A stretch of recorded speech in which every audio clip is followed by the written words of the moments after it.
यहाँ पे विरंजक चूर्ण है। ठीक है, हम लोग यहाँ तक करे थे।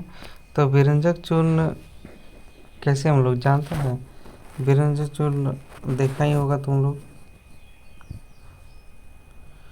ठीक है, जैसे मान लो कपड़ा साफ करने में या फिर कोई रासायनिक उर्वरक का पे या फिर पानी में जो डालता है, देखा है ब्लीचिंग पाउडर जिसको बोलता है ना, जो साफ होता है, तो उसी को हम लोग क्या बोलते हैं? विरंजक चूर्ण। ठीक है, देखा होगा ऐसे कुआं होता है, कुआं में पानी गंदा होता है तो उसमें क्या डाला जाता है? विरंजक चूर्ण, ब्लीचिंग पाउडर बोलता है, ब्लीचिंग पाउडर। तो उसी को क्या बोलते हैं? विरंजक चूर्ण। ठीक है, हो गया। तो विरंजक चूर्ण का कहाँ क्या उपयोग किया जाता है? देखो, ये मान लो कपड़ा साफ करने में, इसके बाद सूती का जो वस्त्र होता है, मतलब फैक्ट्री में उसमें वहाँ पे यूज होता है। फिर तुम्हारा पानी वाला बोले ना कि कुआं में पानी गंदा हो जाता है, पीने लायक नहीं होता है, तो उसमें विरंजक चूर्ण डाल देता है, ब्लीचिंग पाउडर, वो वाला। फिर ठीक है, इसके बाद बेकिंग सोडा। बेकिंग सोडा कहाँ पे? जैसे मान लो पकौड़ी वकौड़ी खाता है, तो पकौड़ी वगैरह फूलता कैसे? उसमें क्या डालता है? बेकिंग सोडा डाला जाता है। उसमें खा डालेगा तो खाने में भी स्वादिष्ट आएगा, और क्या होगा? फूलेगा भी। तो उसका जो रासायनिक यौगिक नाम क्या है? Sodium hydrogen bicarbonate. ठीक है, यह सोडियम हाइड्रोजन कार्बोनेट भी बोल सकता है। और इसका विरंजक चूर्ण का क्या नाम था? कैल्शियम,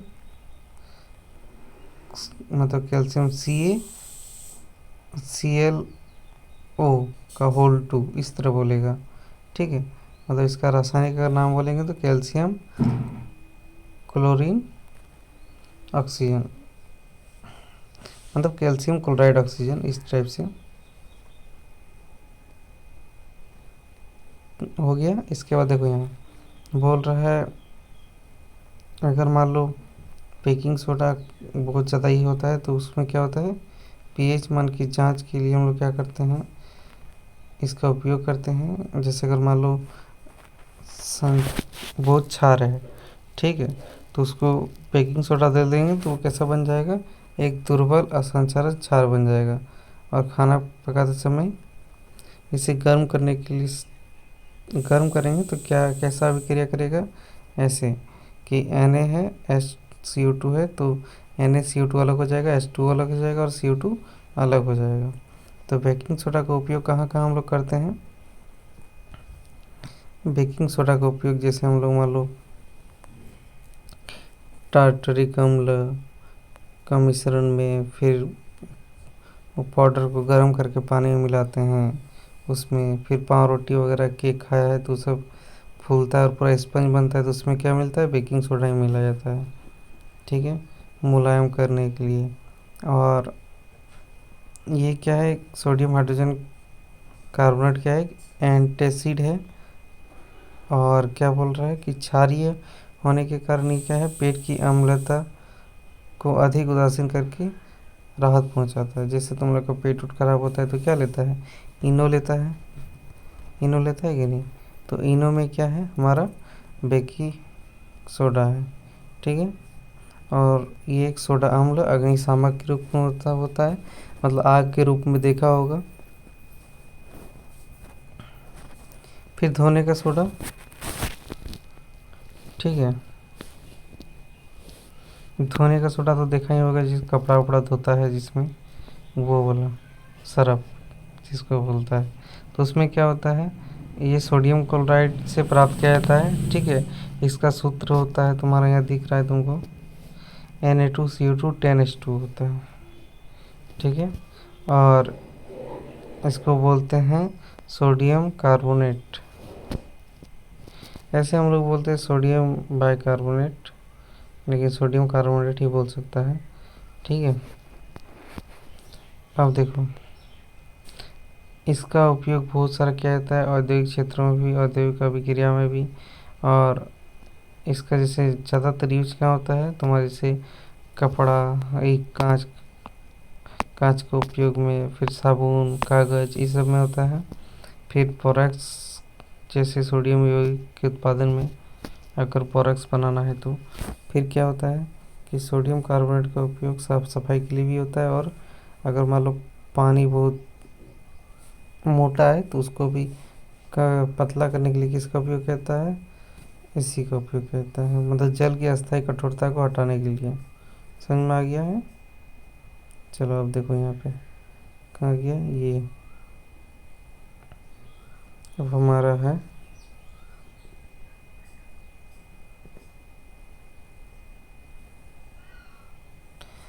इसके बाद यहाँ पे क्या बोल रहा है कि प्लास्टर ऑफ पेरिस, ठीक है। यहाँ पे बोल रहा है कि क्रिस्टलों का क्रिस्टलीकरण जल होता है, और क्रिस्टल को गर्म करने पर ये जल हट जाता है और रंग क्या होता है, श्वेत हो जाता है। तब क्रिस्टल को जल में मिलाते, रुको देखने दो, बोल रहा है क्रिस्टल का पुनः जल में भिगोते तो क्रिस्टल का नीला रंग वापस आ जाता है। लवण के सूत्र इकाई निश्चित अणुओं की संख्या को क्रिस्टल जल कहते हैं। अब देखो सल्फेट का सूत्र होता है, तो उसमें 5 अणु उपस्थित होते हैं, और जलीय कॉपर सल्फेट का सूत्र CuSO4 और 5H2O होता है। तो बोल रहा है कि इसमें Na2CO3 10H2O का अणु है या नहीं। तो जिप्सम एक लवण है, जिप्सम इसको अभी पढ़ेंगे। तो जिप्सम क्या है, एक लवण है उस जिसमें क्रिस्टलीय जल होता है, और जिसमें क्रिस्टलीय जल के 2 अणु होते हैं। कितना अणु होता है, 2 अणु होता है। देखो यहाँ दिख रहा है तुमको, 2 अणु दिख रहा है ना। तो इसका रासायनिक सूत्र CaSO4 2H2 होता है, और इस लवण के उपयोग को ध्यान देंगे। देखो प्लास्टर ऑफ पेरिस कैसे बनता है, जिप्सम से ही बनता है, ठीक है। तो कैसे कब बनता है, जब जिप्सम को 373 केल्विन पर गर्म करेंगे तो अणुओं को त्याग कर क्या बनाएगा, कैल्शियम सल्फेट अर्धहाइड्रेट या हेमीहाइड्रेट बनाता है। इसी को हम लोग क्या बोलेंगे, प्लास्टर ऑफ पेरिस। इसका सूत्र क्या होता है, CaSO4 हाफ H2O, ठीक है। ये हमेशा याद रखेगा, एग्जाम में आ सकता है। इस पदार्थ के उपयोग डॉक्टर टूटी हुई हड्डियों की जगह को स्थिर रखने के लिए, मतलब उसको जोड़ने के लिए, तो सीधा रहेगा, मतलब टूटा है तो उसको सीधा रखेगा तब न जोड़ेगा जल्दी। तो उसी को सीधा रखने के लिए उसका उपयोग करता है प्लास्टर ऑफ पेरिस। इसलिए आदमी बोलता है ना कि प्लास्टर किया गया है। और प्लास्टर पेरिस एक क्या है, सफ़ेद चूर्ण है, देखिए एकदम सफ़ेद है। जल मिलाने पर यह पुनः जिप्सम बनकर कठोर हो जाता है। जैसे ही पानी मिलाएगा फिर उसको रख देगा तो क्या हो जाएगा, पूरा कठोर हो जाएगा। फिर बोल रहे हैं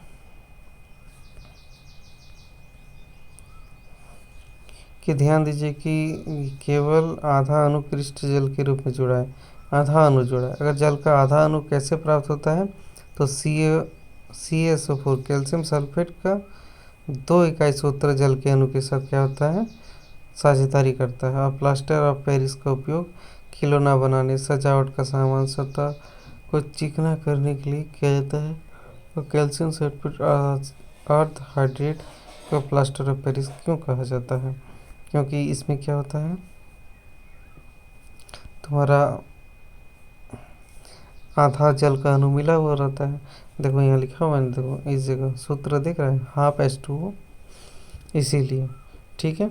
और फिर क्या कर रहा है, बोल रहा है कि इसका उपयोग कहाँ कहाँ हम लोग करते हैं, तो खिलौना बनाने में, सजावट के सामान में, सतह को चिकना बनाने में, अगर सतह में कोई खुरदुरापन है तो उसमें चिकना करने के लिए क्या लगाते हैं, प्लास्टर ऑफ पेरिस। तो ये था हमारा आज का टॉपिक, और ये पूरा समझ में आ गया है। क्वेश्चन आंसर और नोट्स भेज देंगे। इससे पहले एक बार तुम लोग पूरा पढ़ लेना इसको, ठीक है।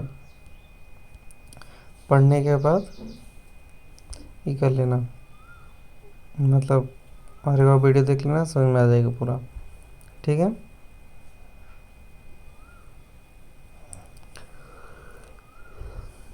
और चैप्टर 1 का क्वेश्चन आंसर सब कर लेना, ठीक है। चलो रखो, और सब रिवीजन कर लेना।